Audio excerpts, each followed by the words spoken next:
Además, hija de Osvaldo Haider, capitán que enfrentó a la DINA, busca la verdad sobre la muerte de su padre, Cecilia Haider, prisionera política en un campo de concentración, exiliada, y su hermano es un detenido desaparecido, Mireya García. Aquí comienza Mentiras Verdaderas. Cecilia Haider, y también ella es activista de derechos humanos y que busca la verdad sobre la muerte de su padre, y Mireya García, prisionera política exiliada y hermana de Vicente, detenido desaparecido. Esta noche acá en Mentiras Verdaderas.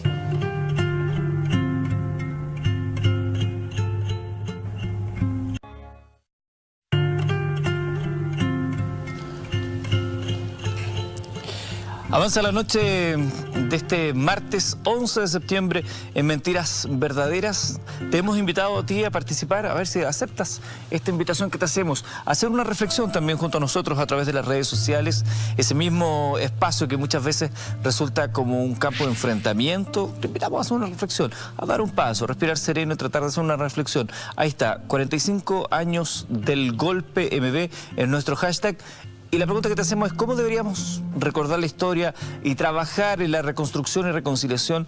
¿Cómo podemos nosotros también hacer un acto desde la pequeñez a lo mejor de cada uno de nosotros para con nuestra familia, para que nunca más tengamos que relatar episodios como el que nos tocó vivir a todos los chilenos en aquel día de septiembre, que también era un día martes como el día de hoy?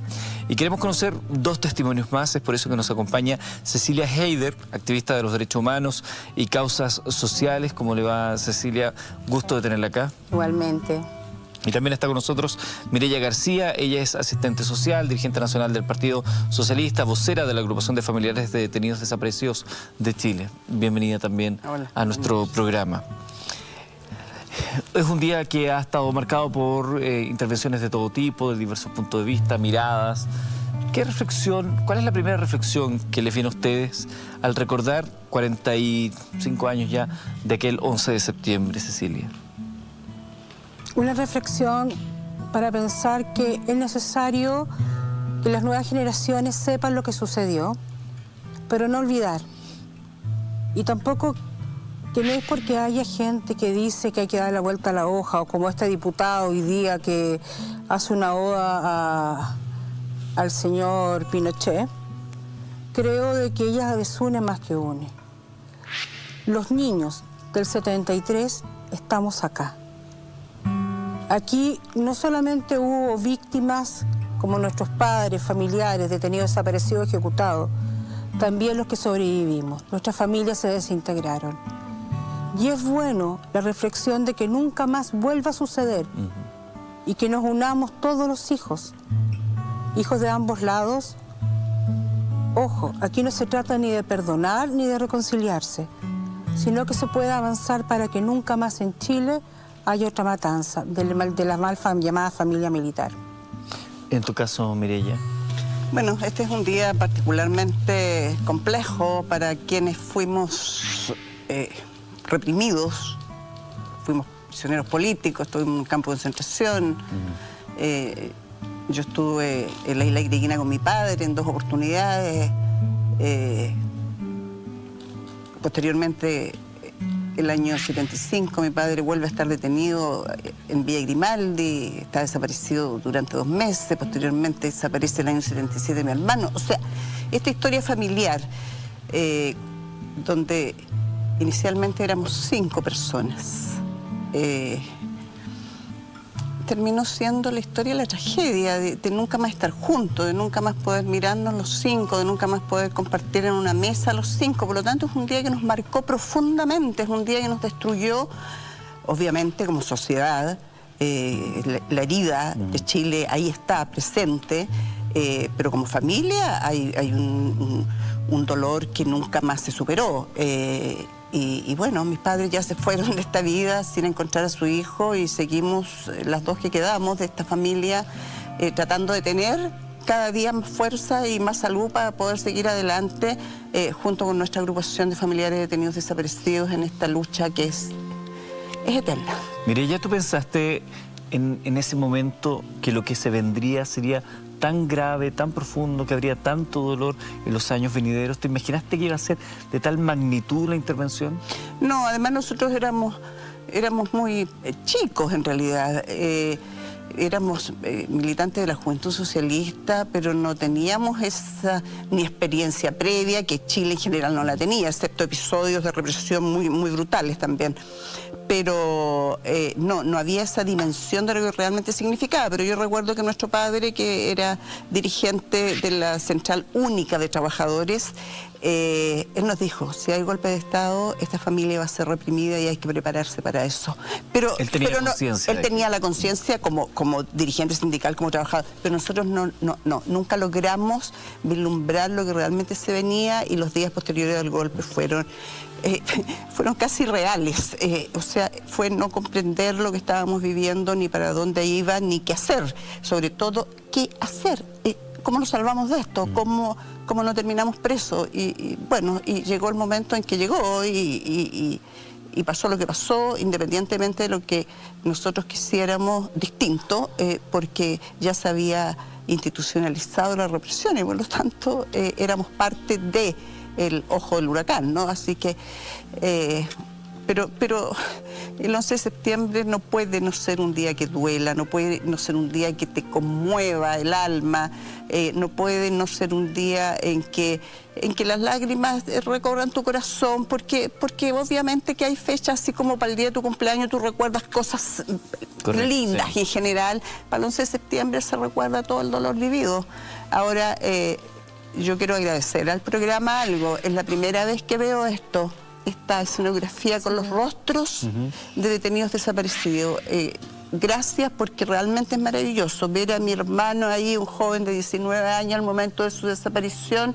Es realmente emocionante. Y todas las fotos de nuestros desaparecidos y desaparecidas. Lo tratamos de hacer con mucho respeto, Mireya. Sí. Yo justamente estaba comentando, mandé una foto de Gloria a Marcela Mesa en Suecia, y dice qué emoción ver a su mamá, que está acá también. Cecilia, sí. Cuéntale tú a nuestros televidentes la historia tuya, la lucha que das tú por saber lo que sucedió en tu caso con tu padre. Bueno, mi padre en el 75, en el regimiento Maipo, se enfrentó a Lauriani por salvar a unos detenidos que estaban en el Maipo, estaba Sor y otros más, y lo castigaron y lo mandaron a Talca en febrero del 75. Tu padre era capitán, ¿no? Era capitán de ejército, era jefe del CIM. En ese momento, mi hermana menor tenía 41 días, y primero, de la noche a la mañana, a mi padre, un 4 de junio, sale y no llega más. Nos dijeron que habían sido los extremistas en un enfrentamiento en el Cerro La Virgen, en Talca, que lo habían matado y que estaban buscándolo. Digamos, ¿qué pasó? En plena autopsia, perdón, en pleno velorio, a mi papá lo sacan. Viene Morén Brito con Lauriani de Santiago a interrogarnos a todos, lo vuelven a sacar en pleno velorio y le hacen una segunda autopsia. Y ahí dicen después, con los meses supe que mi mamá era imagínate, mi mamá joven, era niñita, la mayor era yo, 9 años, y mi hermana menor 41 días. Lorena tenía 4 o 5 años. Mi mamá se vio sola, muy sola, de la noche a la mañana, y le dicen que mi papá se suicidó porque había robado plata. Le cambian la historia. Le cambian la historia después que lo enterraron con honores, que se había enfrentado a 30 extremistas y todo lo demás, y que eran del MIR, que estaban pasando un paso fronterizo, arma y todo lo demás. Mi mamá nunca creyó, pero aceptó. Era inexperta. Hasta que yo, a los como 14 años, alguien me dijo que era la hija de un médico, que mi papá no lo habían matado a los extremistas. Todo esto mi mamá nunca nos contó esa versión, que se había suicidado o que algo así. Simplemente que había muerto en un enfrentamiento. ¿Ustedes se quedaron con esa versión? Con esa versión. Pero mi mamá siempre nos puso en colegios donde habían hijos de detenidos desaparecidos, donde se hablaba de represión. A pesar de mi mamá haber trabajado para el gobierno de ese tiempo del señor de Pinocho. Y me acuerdo de que alguien me dijo que mi papá no había muerto en un enfrentamiento, y llegué a la vicaría, tenía 16 años. 15 o 16, yo me acuerdo bien. Esa escalera larga y todo, llego y yo iba a pedir perdón. Iba a pedir perdón porque si mi papá había torturado a alguien o no, tenía que pedir perdón. Era una cosa que... ¿Sentías tú que era necesario? Era necesario. Y me acuerdo que digo quién soy y me hacen salir, me pasan en una oficina solita. Siempre me acuerdo, no sé si pasaron horas, no sé si pasaron minutos, no, se me hizo interminable. Y viene un señor que era un abogado, nunca me he podido acordar de su nombre, pero si le veo la cara a lo mejor algún día, me abraza y me dice que me debo sentir orgullosa. Que mi padre salvó muchas vidas, que había muchos testimonios, ya hablaban del capitán bueno y todo lo demás. Y que debería sentirme lo que habían hecho. Después, a principios de los 90, Alejandra Matus hace la primera investigación y se inscribe en la comisión Rettig. Fue el último caso. Algunos decían que iba a ser ejecutado político, otros decían que no. Quedó como víctima de la violencia de Estado. Y lo exhumaron en el 2003 y se descubrió que aparte de la herida al cráneo, tenía heridas en el tórax causadas por terceros. O sea, ya no se había suicidado. Correcto. Había sido asesinado. Y gracias a la investigación de Alejandra y de Carlos Vaso, que ha escrito libros de él también, se descubrió y se logró armar el hilo de cómo había sido él, y hablamos con muchos testigos, los mismos detenidos que él ayudó, y dicen que él fue por una pelea que hubo con Lauriani, que yo vi a esos detenidos en el sótano, en el casino del regimiento Maipo. No estuvieron los detenidos, nunca estuvieron en el regimiento, estuvieron en el casino.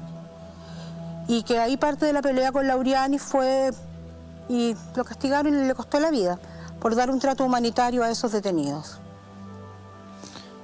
Estos son dos testimonios que te estamos presentando esta noche y que queremos que sea parte de la reflexión que hemos invitado a hacer a través de las redes sociales o a través del medio que te guste. Ojalá que esto se pueda conversar en casa, con familia, con los más pequeños, con las nuevas generaciones.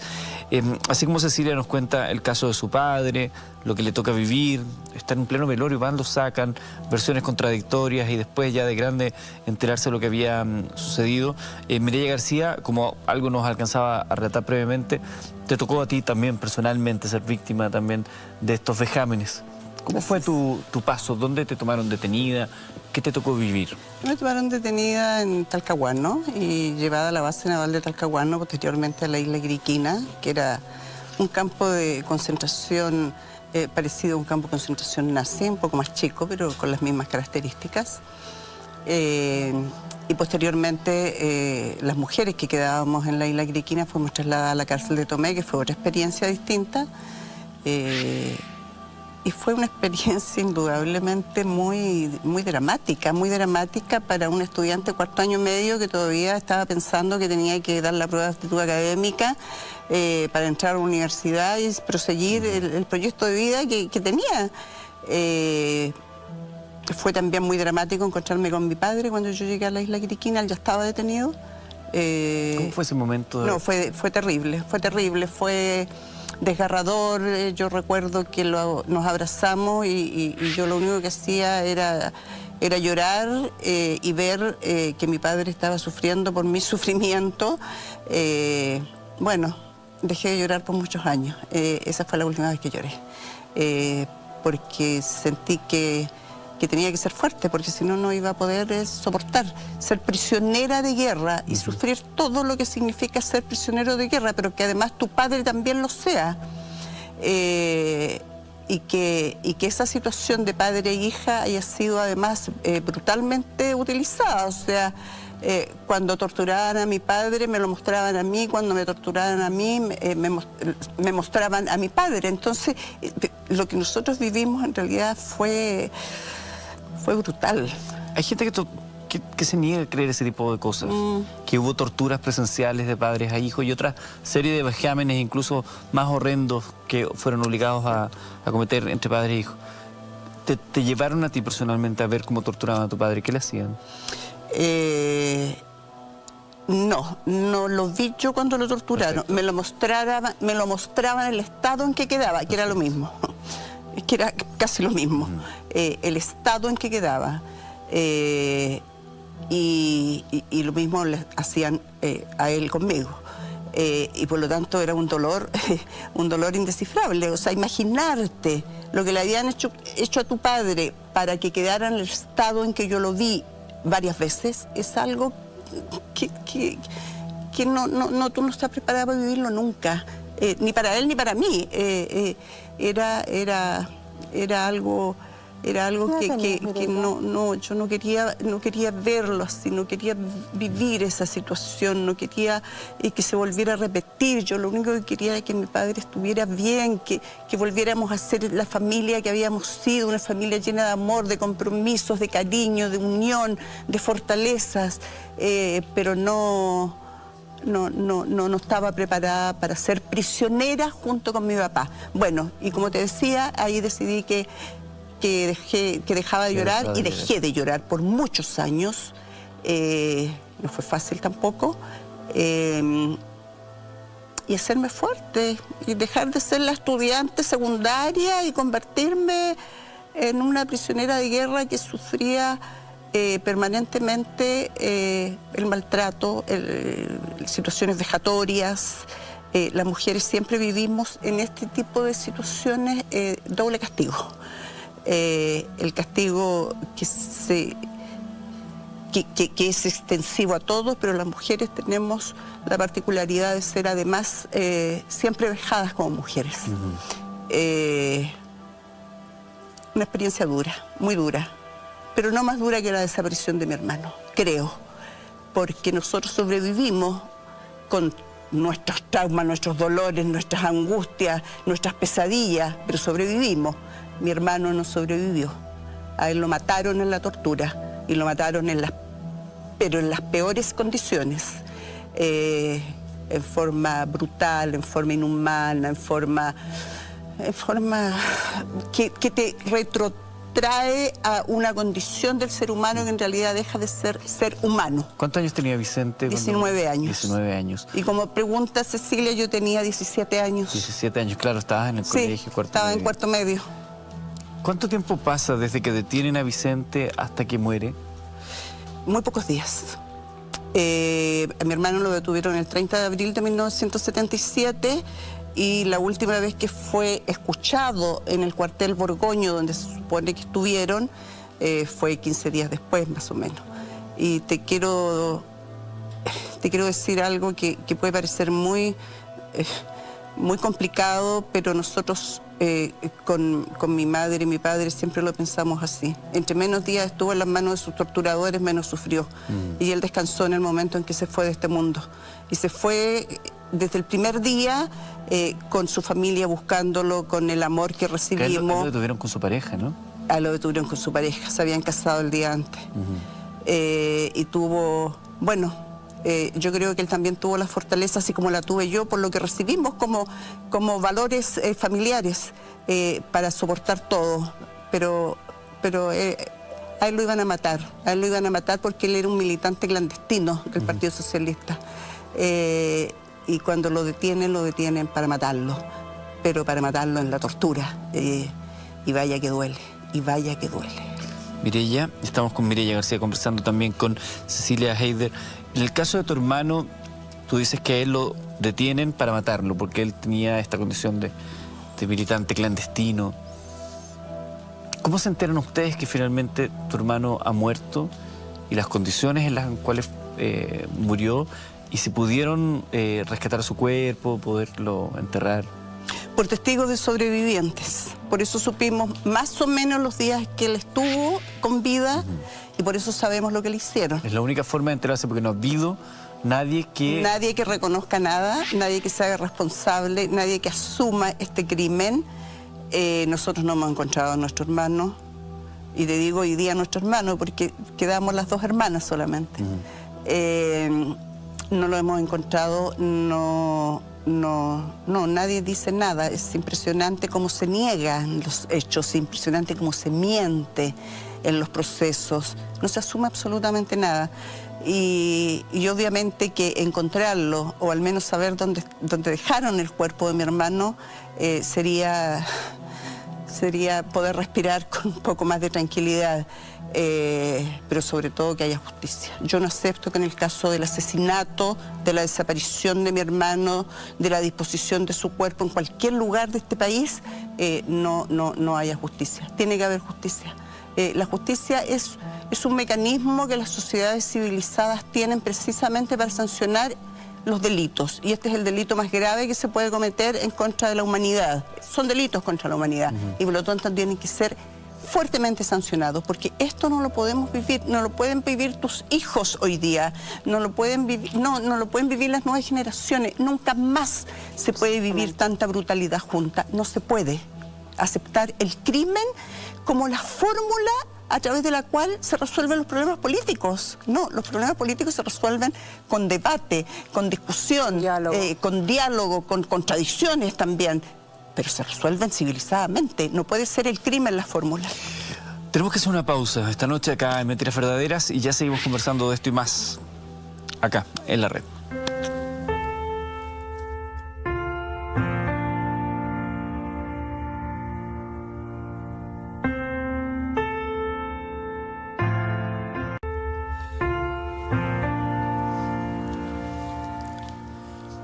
Continuamos esta noche en Mentiras Verdaderas hablando hashtag 45 años del golpe MB, invitándote a ti también a hacer una reflexión, comentario, esta discusión, esta conversación necesaria, lo que decía Mireya previamente.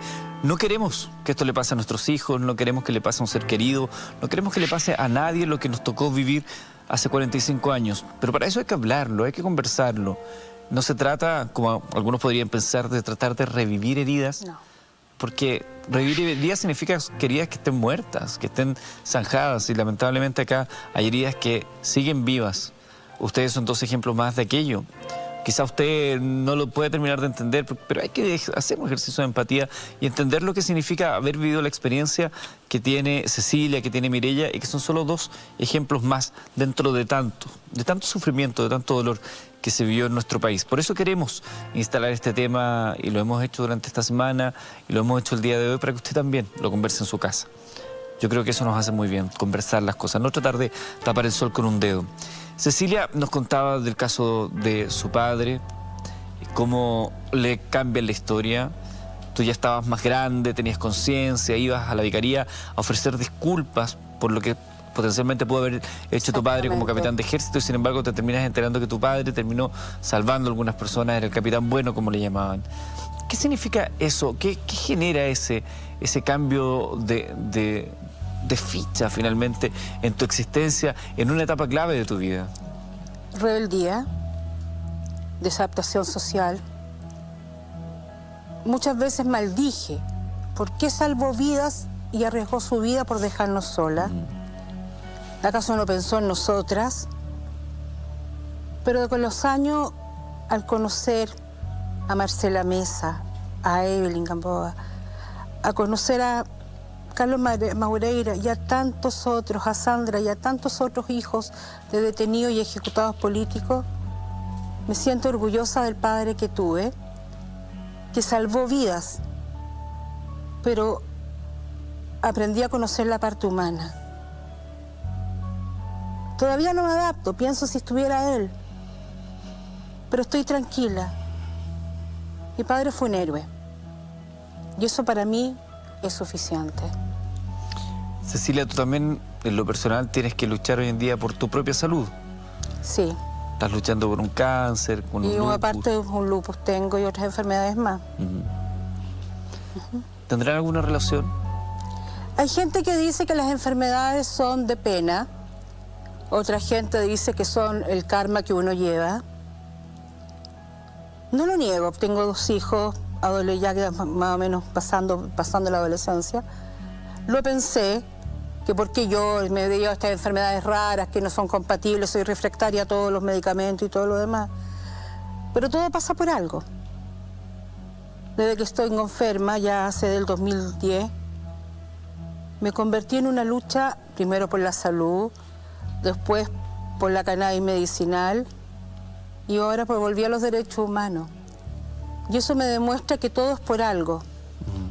A lo mejor si hubiera estado sana, no estaría en mi mundo y no seguiría luchando. Pero cada día que lucho por algo, encadenándome en la catedral o tomándome un partido político o en una manifestación o en una funa, es vida. Y creo que las cosas pasan por algo y es necesario seguir los destinos que uno tiene. Mireya, vuelvo con tu historia. Te tocó vivir la tortura, te tocó vivir la muerte de tu hermano y desaparición, por supuesto. Te tocó vivir lo que le toca enfrentar a tu padre y luego te toca vivir el exilio, que es otra de las formas de dolor que se vivió en aquellos años. Partiste al exilio a Argentina. ¿Cómo fue ese momento de irse del país? ¿Habían esperanzas de volver? ¿Sentías que era lo adecuado? No sentía que era lo adecuado, pero era lo único que podía hacer, porque yo nunca quedé libre. Yo quedé libre condicionalmente, por lo tanto tenía que ir a firmar a Carabineros. ¿Cuál era el delito por el que te imputaban estas detenciones? Bueno, a mí me imputaron un delito bien grave, que no tenía nada que ver conmigo. El delito era fabricación de armas en tiempos de guerra. De explosivos en tiempos de guerra, no sé, una cosa así, ¿no? Pero es un delito grave, imagínate, para el momento era un delito terriblemente grave. Yo no sé de dónde sacaron ese delito, pero existía formalmente, ahí estaba escrito. Correcto. Entonces quedé en libertad condicional, posteriormente me volvieron a detener en 3 oportunidades y la última vez que fui detenida y nuevamente fui interrogada, después de haber sido interrogada incansablemente cuando estaba en la isla Griquina, fue bien amenazante esa última detención, en el sentido de que, bueno, la próxima vez no sale de aquí. Y en ese momento el Comité para la Paz decidió que tenía que irme, que efectivamente estaba corriendo riesgo de ser una desaparecida. Y esa es la razón por la cual yo salgo, pensando en que en un año más, máximo 2 años, yo iba a estar de vuelta en mi casa y que la vida iba a volver a ser la misma de siempre. ¿Qué año te fuiste? Yo me fui a fines del año 74. Y no fue así. La vida nunca más volvió a ser la misma. ¿Tú pensabas que saliendo del año 74, final ya, 75... Sí. Más tardar el 77 iba a estar de vuelta y las cosas iban a ser... ¿Por qué? ¿Cuál era tu ilusión? ¿Que los militares iban a entregar el poder? ¿Que de alguna manera el poder civil iba a retomar el cauce? Bueno, yo creo que lo único que en ese momento primaba era tener el más profundo deseo, la más profunda aspiración de que algo iba a entrar en razón y que esa razón necesariamente tenía que volvernos a la democracia. Ese era mi pensamiento, pero la razón no llegó nunca y la brutalidad se mantuvo durante 17 años. Y cuando yo llegué a Argentina, a los 2 meses, en los primeros meses del año 75, pidieron mi extradición. Y pidieron mi extradición por este delito que yo te acabo de señalar. Pero yo tenía 17 años, por favor, y pidieron mi extradición junto a personeros políticos de verdad de mucho peso político. Y yo era solo una estudiante socialista, no más que eso. Bueno, y ahí terminé en México, que fue un país muy solidario. Tuviste que huir a México para evitar justamente todo eso. Estos momentos, porque también se habla mucho respecto a lo que fue el exilio, de cómo vivían, quiénes lo recibían, cómo se sustentaba la vida. ¿Cómo fue? Cuéntanos un poco. Para mí fue muy difícil. De esa estadía en México. Para mí fue muy difícil, sobre todo la parte de Argentina. A mí me sacó ACNUR. Yo si no habría podido salir. Fueron ellos los que me dieron toda la protección. Argentina era algo invivible. Era pasar el día. ¿Llegaste a dónde? ¿A vivir dónde? A un hotel, a un refugio que nos proveía Naciones Unidas. Pero donde la vida... O sea, primero todos estábamos mal, porque estábamos o sin familia, o con la mitad de la familia, o parte de la familia presa en Chile. Claro. Entonces, era algo muy difícil. Y cuando llegué a México, claro, fue distinto porque en México yo llegué a encontrarme, a juntarme, a reunirme con quien era mi pareja de adolescente. Y nos casamos en México. Entonces... era mi pequeña familia, era mi pequeña familia. Yo había estado presa con su padre también en la isla Griquina, un gran hombre que había sido capitán de fragata de la Armada y que bueno, había renunciado a su investidura, digamos, unos años antes, pero que fue torturado por quienes antes eran sus subordinados. Entonces también hay una historia ahí súper compleja, súper dura para él. Así como habían otros que lo saludaban como su capitán. Con el nivel de respeto oficial. Exacto. De los grados. Bueno, y ahí se formó esta pequeña familia entre los dos, que estábamos solos, pero era otra cosa. Era otra cosa porque yo rápidamente decidí que iba a aportar en la Casa Chile. Había una Casa Chile en la Ciudad de México que donó el gobierno mexicano y que nos permitió hacer tanto trabajo de solidaridad. Y en esto viene la desaparición de mi hermano y rápidamente me integro a la agrupación de familiares detenidos desaparecidos que existía en México y que era desgraciadamente una gran agrupación. Entonces mi vida tuvo un ritmo absolutamente distinto, tuvo un sentido de solidaridad, de estar presente, de colaborar. Entonces ya ahí cambió todo, pero cambió todo con la desaparición de mi hermano en el corazón. Claro, el dolor y enterarte por teléfono que tu hermano fue detenido y desapareció y que tu madre está sola buscándolo y que tu hermana con su niñita de meses de vida y su marido están en un refugio de la iglesia porque también los buscan. Nosotros con mi papá, que él venía saliendo de Villa Grimaldi, Puchuncaví, 3 y 4 Álamos, en condiciones deplorables. La verdad es que, ¿sabes qué? Yo tengo el recuerdo de que pasábamos días sentados mirándonos y no podíamos decirnos nada porque ya había sido tanto lo que habíamos pasado, había sido tanto lo que habíamos sufrido que no teníamos más palabras para decirnos más. Solo nos mirábamos y tratábamos de darnos fuerza para seguir viviendo. Qué doloroso. ¿Qué año regresabas a Chile, Mireya? Yo regreso el año 87. ¿Y cómo encuentras Chile ese 87? ¿Todavía Pinochet en el poder? Sí. ¿Preparando el plebiscito? Sí, pero a mí me pude volver en esa fecha. Legalmente pude volver en esa fecha porque antes tenía la famosa L en el pasaporte y no podía, tenía prohibición de ingreso al país. Si no, habría vuelto antes. Pero a mí me gustó volver en esa época. Me gustó por todo lo que había que hacer, porque estaba todo por hacerse, ¿no? Para salir de esa dictadura. Entonces fue una época de mucha vida política y de mucho que hacer. Pero estaba dividida la opinión, porque habían algunos que no creían en el plebiscito de Pinochet, en el sentido de que lo fuera a respetar el resultado. Decían que sumarse al plebiscito, es decir, hacer la campaña por el no, era sumarse a un fraude. Bueno, yo creo que no era fácil creer, o sea, indudablemente no era fácil creerlo. La realidad fue más fuerte o los cálculos fallaron. Yo de repente pienso pienso lo segundo. Que los cálculos fallaron. Yo creo que la dictadura pensó que iba a ganar. Pero ganó el no.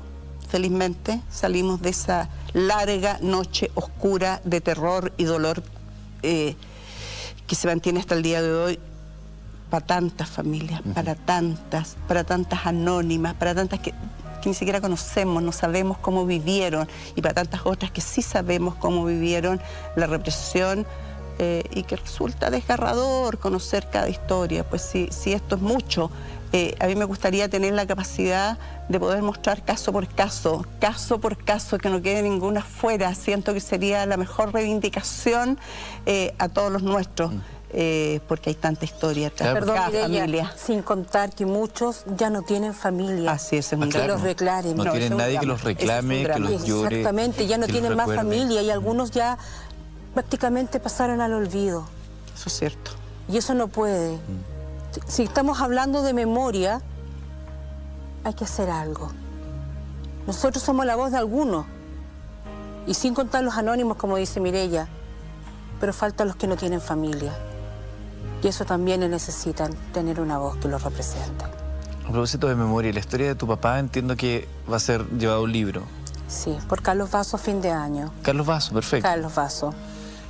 ¿Cómo ha sido? Me imagino que es un orgullo que la historia, esa misma historia que tú contaste y que yo me imagino que te llena el corazón, que sea conocida ya por más gente a través de un libro. Ya lo sacas, ha leído ya varios libros ya con capítulos de mi papá, de la Colonia de Dignidad algunos, y Carlos Vaso, la última que hizo en marzo, con la conexión secreta, la de espía, también tiene un capítulo de mi papá, sin contar que Alejandra, hay un capítulo en Enigma y varios otros programas que también ha sacado Alejandra Matu. Es un orgullo, no lo niego, y a la vez para limpiar el nombre, ya que muchos dicen que mi padre fue un dino y que mi padre torturó, que mi padre, me lo han gritado hasta ahora, hasta un par de meses, que mi padre torturó. Sí, me lo han dicho, muchos de mis propios compañeros de derechos humanos me lo han dicho, y primero me molesté, qué sé yo, pero después me siento orgullosa. Si es por ser la hija de un dino, sí, lo soy, ¿y qué? Pero esa hija del dino, mi padre se sacó la cresta, dio su pellejo por salvar la vida de muchos de los que ahora están vivos. Y me siento orgullosa, pero él no fue un dino. Era del servicio de inteligencia militar, nada más. La DINA definitivamente lo mató. Las historias que van nutriendo, y así como estas caras de estos rostros esta noche acá en nuestra escenografía nos van recordando algunas de las tantas historias, esas historias que se pueden contar porque tienen a un familiar, a un hermano, un hijo, a una madre, un padre que los llora, pero también esas historias que, como muy bien decían, se fueron perdiendo en una suerte de imagen que se va a fade, a negro, y van a quedar ahí. Hay un museo, es el Museo de la Memoria, al cual por supuesto están todos invitados a conocer, para recordar, insistimos, para recordar lo que pasó en Chile, que no es un invento, es algo que ha ocurrido y que hay pruebas de aquello, evidentemente, pero que necesita la reflexión de todos los chilenos. Nosotros llamamos a una reflexión. ¿Qué reflexión pueden hacer ustedes de estos años y de lo que es recordar un 11 de septiembre? Mireya. La reflexión más dura, más traumática, más dolorosa. Sabes que estaba mirando las fotos de Reinalda Pereira. Ella tenía 4 meses de embarazo cuando fue detenida. Y a ella le mataron su hijo pateándole su guatita. O sea, eso es imperdonable. Tú, para ese crimen, lo único que puedes pedir es que las bestias que hicieron eso vayan a la cárcel. Tú no puedes pedir otra cosa. Entonces, ahí la reflexión deja de ser la reflexión más cristiana, digamos, más... No, yo creo que las cosas más buenas... Claro, yo creo que las cosas que hay que ponerlas en su justa dimensión. Te lo pregunto así. Sí. ¿Qué pasó con la gente? Porque una cosa puede ser una orden, pero ¿qué pasa con la sociedad, con la psicología de las personas?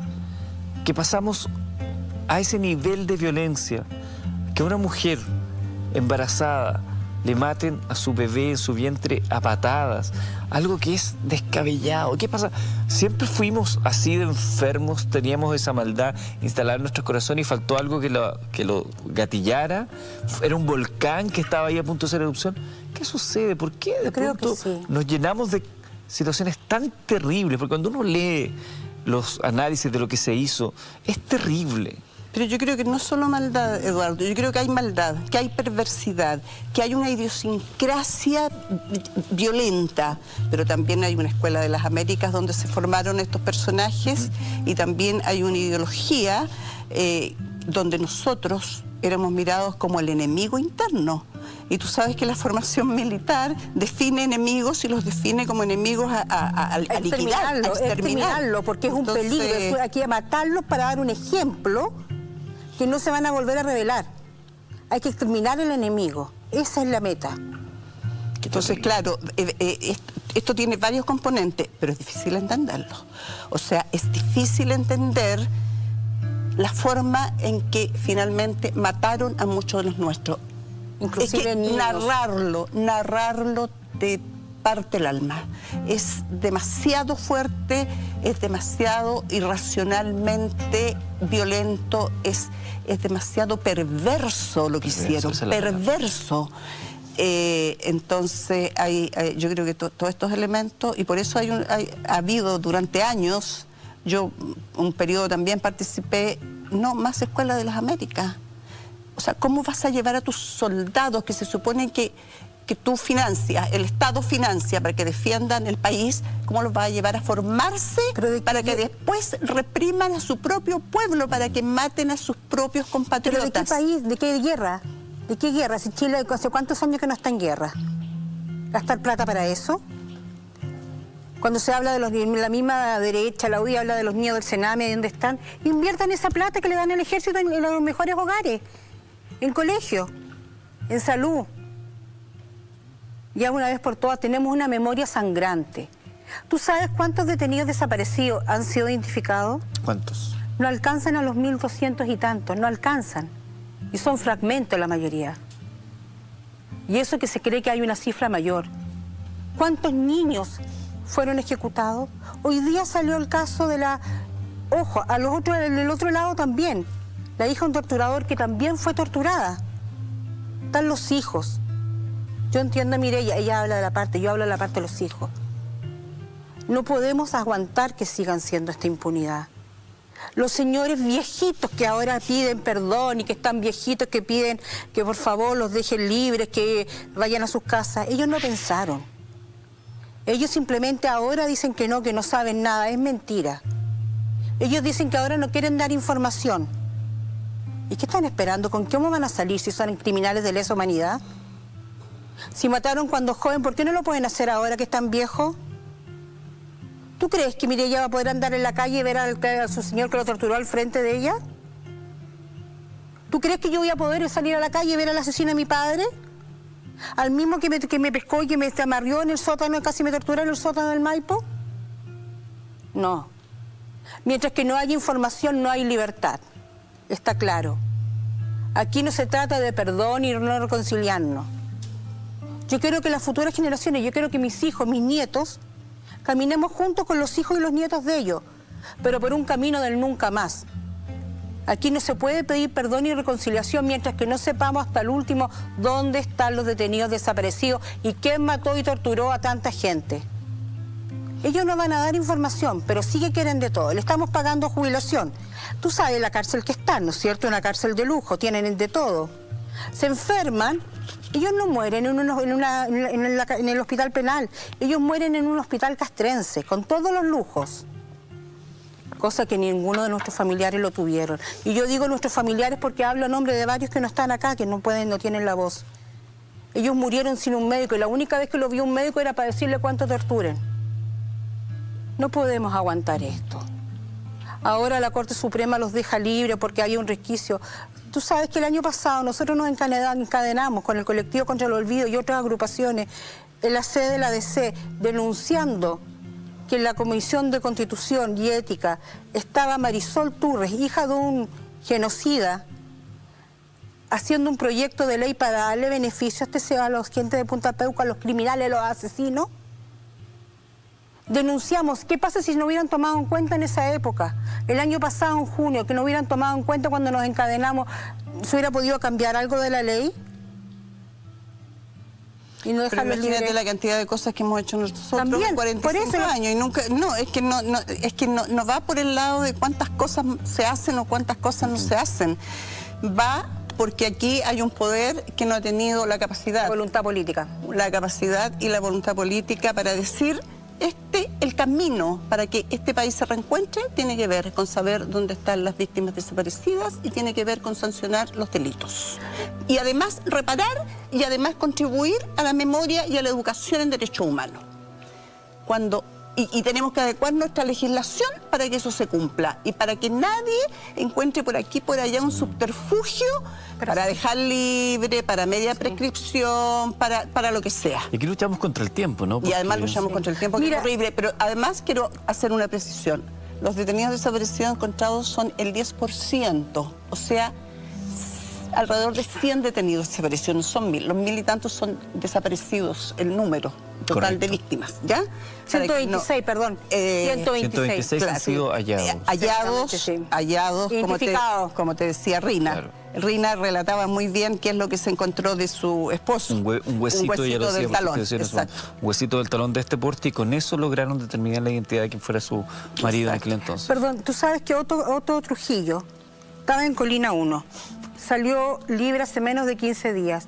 6 desapariciones y tortura. ¿Tú sabes cuántos días estaba cumpliendo? 100 días de cárcel. 100 días de cárcel. 100 días de cárcel. Salió hace menos de 2 semanas. ¿Guardan ustedes, me imagino, esperanzas de que alguna vez alguien diga algo, diga algún aporte para encontrar la verdad en algunos casos, no? Yo creo que las Fuerzas Armadas tienen que entregar la información que todos sabemos que tienen, aunque ellos insistan en que no la tienen. La información está y lo que tienen que hacer es ponerla a disposición de los tribunales. ¿Creen ustedes que está, no que fue destruida? Fue destruida con muchas copias más. La información está y eso es ultra sabido. Y ya llegó el momento, no hay más, no hay que esperar más, no hay que esperar más demencia, no hay que esperar más muerte, no hay que esperar más desolación por parte de los familiares, no hay que esperar más fractura social, no hay que esperar más, hay que entregar la información a los tribunales y que los tribunales de una vez por todas también asuman que tienen la responsabilidad de investigar y de sancionar y que dejen de ser cómplices pasivos de los crímenes, porque eso es lo que están siendo hoy día, así como fueron durante 20 años que no hicieron nada, que no cogieron ningún recurso de amparo y que por lo tanto, teniendo la posibilidad, no salvaron la vida de nadie. ¿Por qué creen que no han entregado esa información? Porque no quieren romper el pacto de silencio. Porque se acusan, se acusan entre ellos. Bueno, ahí es donde falta coraje también, pues. Sí, hay que tener coraje para todo. No solamente para lo malo, hay que tener coraje para lo bueno. Porque tengan un buen gesto y entreguen esa información. ¿Crees que lo van a entregar? Son cobardes. No creo. Son cobardes, son pobres viejitos. No, yo no creo, no. A la cabeza de las distintas Mira, ramas y afuera también hay. distintos. Y afuera también hay con civiles cómplices. Y ellos deberían de hablar. Deberían de romper el pacto de silencio. Y llamar a la gente que sepa a que pierdan el miedo. Que hablen. Yo creo que si dicen que demos vuelta a la página, que avancemos como país, que sanemos esta herida sangrante que tenemos en la memoria, empecemos dando información. Porque nosotros nos piden que demos vuelta a la página y que perdonemos, y que hasta cuándo nuestro odio por la extrema derecha, que aquí, que allá, que nosotros prácticamente tenemos los poros con el odio y todo lo demás. Yo no tengo odio, yo no les sé, porque tú sabes lo que es odio, desearle mal a alguien. Yo les tengo pena a ellos. ¿Pena en qué sentido? Pena de la alma que tienen. Pero a la vez tengo rabia. Tengo rabia al ver el sufrimiento de Mireya y de cuántos otros que están buscando. Yo tengo la bendición de ir a dejarle una flor a mi padre. ¿Cuántos no tienen dónde ir? Y por eso les digo a ellos. Y también hago un llamado a los hijos de los uniformados que saben y les pregunten, ya que ellos también quieren, por lo que yo he hablado con varios de ellos, de los que están en Punta Peuco, con varios, no con uno solamente, quieren avanzar en este modo como sociedad, les pregunto que les vuelvan a preguntar por información. Y dándoles información va a ser la única forma que avancemos como país, que no vamos, aquí no se trata de pedir perdón y reconciliarse, sino de avanzar para que nunca más haya, y caminar juntos por la vereda para que nunca más en Chile vuelva a haber una matanza y que sigamos sufriendo, porque aunque tú no creas, la herida está abierta. ¿Fue coraje también lo que le faltó a los gobiernos más afines para exigir información? Yo creo que hubo mucha comodidad con el tipo de transición que tuvimos. Fue una transición de alguna manera pactada, fue una transición acomodada a las circunstancias del país. Y yo no lo critico, porque a veces hay posibilidades de salir de una dictadura de una manera y otras veces sencillamente hay otra forma de hacerlo.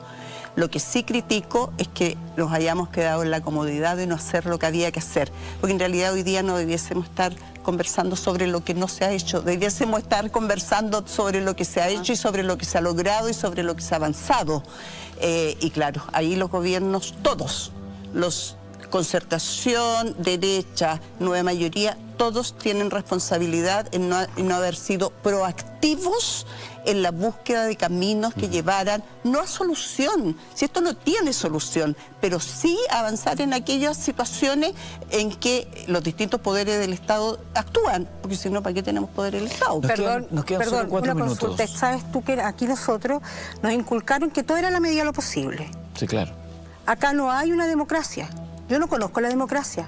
Siempre nos han inculcado que todo tiene que ser a la medida de lo posible, y mientras que sea a la medida de lo posible, tú ves dónde están los gallos presos sueltos. No, aún vivimos en una dictadura disfrazada en todos los gobiernos, de concertación y derecha, disfrazada de democracia, pero que en Chile todavía no ha llegado la democracia. Mireya, finalmente, ¿qué es lo último que le podrías decir tú a la gente que nos está viendo hoy día en una jornada como esta, a modo de cierre de esta reflexión que hemos tratado de hacer en Mentiras Verdaderas? O sea, primero agradecer que nos hayan escuchado, Sí. que hayamos tenido una alta sintonía con este programa que trata un tema que es un tema complejo, donde hay distintas visiones. Decirles que nosotros somos familiares de la parte que perdió a alguien de su familia. Hay familiares que perdieron hasta 5 miembros de su familia. Decirles que nosotros no podemos hacer otra cosa más que la que estamos haciendo. Que jamás quisiéramos que ellos, los que no están de acuerdo con nosotros, vivieran lo que nosotros hemos vivido. Y que ojalá algún día esta sociedad pueda mirar con seguridad el futuro. Porque aquí no se trata de mirar para adelante, para atrás, para el lado. Se trata de mirar con seguridad el futuro. Y con seguridad, desde nuestro punto de vista, es resguardar el derecho de todos los seres humanos en este país a vivir con tranquilidad y nunca ser agredido por tener ideas distintas, por pensar distinto, porque tiene una sociedad distinta. Así que creo que en este 11 de septiembre, cuando cumplimos 45 años del golpe, lo que queda, como tú muy bien decías, Eduardo, es reflexión y más reflexión, pero también empatía y comprensión con el sufrimiento ajeno. Gracias. Cecilia y Mireya, mira, lo mismo para todo lo que hemos hablado el día de hoy. Voy a decir algo que puede sonar raro, pero me hubiese encantado no tenerlas acá hoy día, porque eso significa que ustedes habrían seguido con su vida en forma normal. Tendrías a tu hermano, tendrías a tu padre, no tendríamos que estar hablando del dolor que estamos hablando el día de hoy, quizás en qué país estaríamos, en qué sociedad estaríamos, qué es lo que estaríamos viviendo, no lo podemos saber. Lo que sí sabemos es que ocurrió algo y eso ha traído tanto dolor que hasta hoy, 45 años después, tenemos que seguir hablando de eso, y estoy seguro que muchos de ustedes con lágrimas en los ojos también pensarán lo que nos ocurrió como país. La reflexión se las dejo ahí. Nosotros los tratamos a ustedes como adultos, ustedes siempre van a tener la última palabra, pero es muy cierto, me quedo con esa palabra. Empatía por el dolor y por el sufrimiento de los demás, yo creo que nos vendría muy bien a todos. Probablemente ya en una semana vamos a estar todos abrazándonos con las celebraciones del 18. Somos un país que pasa de un lado a otro en un péndulo constante. Somos bien frenéticos desde esa perspectiva. Pero por favor, no olvidemos la posibilidad de reflexionar sobre aquello que nos ha construido como nación, con el único objetivo de no volver a sufrir de la manera que se ha hecho en Chile. Que tengan un buen descanso, quédense con Así Somos. Muy buenas noches.